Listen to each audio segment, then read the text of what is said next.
ఈ విధంగా స్వామిని ఆరాధన చేసినట్లయితే తీవ్రమైన రోగములు కూడా తొలగిపోతాయని శాస్త్ర ప్రక్రియ చెప్తుంది. అలా హనుమత్ సంబంధమైన మంత్రములు చాలా చాలా ఉన్నాయి. హనుమద్ ఆపదుద్ధారక మంత్రమునకు విశేషమైన మంత్రం ఉన్నది.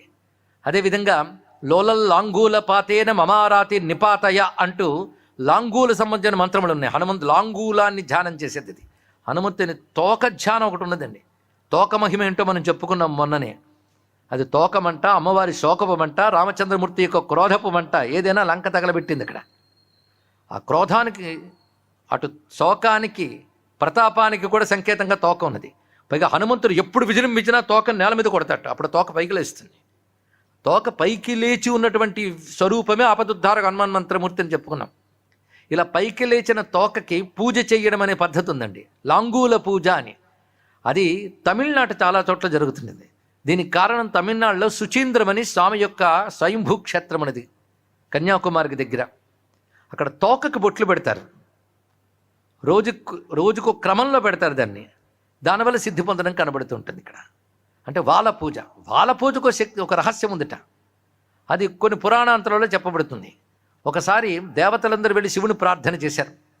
స్వామి, రాక్షస సంహారం కోసమని నారాయణుడు రాముడే వస్తున్నాడు, నువ్వు నారాయణుని యొక్క ప్రియవల్లభుడివి కాబట్టి నువ్వు రావాలి అన్నారు. సుందరుడైన హనుమంతుడి పేరుతో వస్తానన్నాడు. పద్మపురాణాలు అయితే సుందర శుభగ శ్రీమాన్ హనుమాన్ మారుతాత్మజ అలా వస్తానన్నాడు. వెంటనే ఆయన పక్కన ఉన్న అమ్మవారు నేను వస్తానంది. నువ్వెందుకు తోకలాగా అన్నట్ట. అలాగే వస్తాను స్వామి అందాడు. ఆ వాలమునందు అటువంటి శక్తి ఉందిటండి. అది ఒక రహస్యమైన అంశం. కానీ బ్రహ్మచారిగా కనబడుతున్న రుద్రుడైన హనుమంతుల్లో తోక ఎందు శక్తి ఉన్నది ఇక్కడ. అందుకే పతివ్రత దుఃఖపడుతుంటే అమ్మవారు తట్టుకోలేరు. పతివ్రతాంగనాభీష్ట ఫలదాయే నమో నమః అంటున్నాం కదా.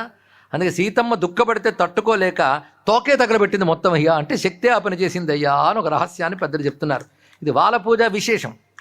అంటే హనుమంతుని యొక్క వాలధ్యానం, ఆ పూజా విధానం ఒకటి ఉన్నదండి. ఎన్ని ప్రక్రియలు ఉన్నాయో హనుమదారాధనతో. చిత్రం ఏంటంటే ఏ కొద్దిపాటి హనుమదారాధన చేసినా అమోఘమైన ఫలాన్ని తొందరగా ఇవ్వగలదు. అది ఆంజనేయ ఆరాధనల విశేషం. అందుకే హనుమదారాధన ఎంత వ్యాప్తి చెందితే దేశానికి, సమాజానికి, ప్రకృతికి, వ్యక్తికి, కుటుంబానికి అంత క్షేమం కలుగుతుంది. ఈ రహస్యం పెద్దలకు తెలుసు. అందుకే ఒకానొక దుష్టులు దాడి చేస్తూ పాలిస్తున్న కాలంలో, సనాతన ధర్మం క్షీణిస్తున్న కాలంలో హనుమద్ ఆరాధన చేసి రామనామము, హనుమన్ మంత్రము మాత్రమే ఈ లోకాన్ని రక్షిస్తాయని తప్పించి హనుమత్ సాక్షాత్కారం పొంది రామచరిత మానస్ అనే గ్రంథాన్ని రచించి ఆనాటి తరంలో అక్బర్ పాలిస్తున్నటువంటి కాలంలో, పరాయి పాలనలో ఈ దేశం ఉన్నప్పుడు తిరిగి సనాతన ధర్మ చైతన్యం తీసుకొచ్చాడు తులసీదాస్, మరువురాదు.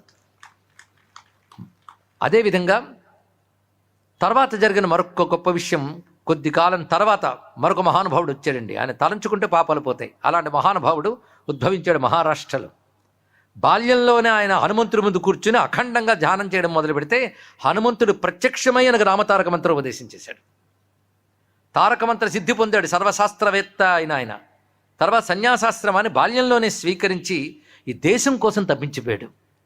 ఎందుకంటే అప్పుడు భయంకరమైనటువంటి దాడులు జరిగేవి.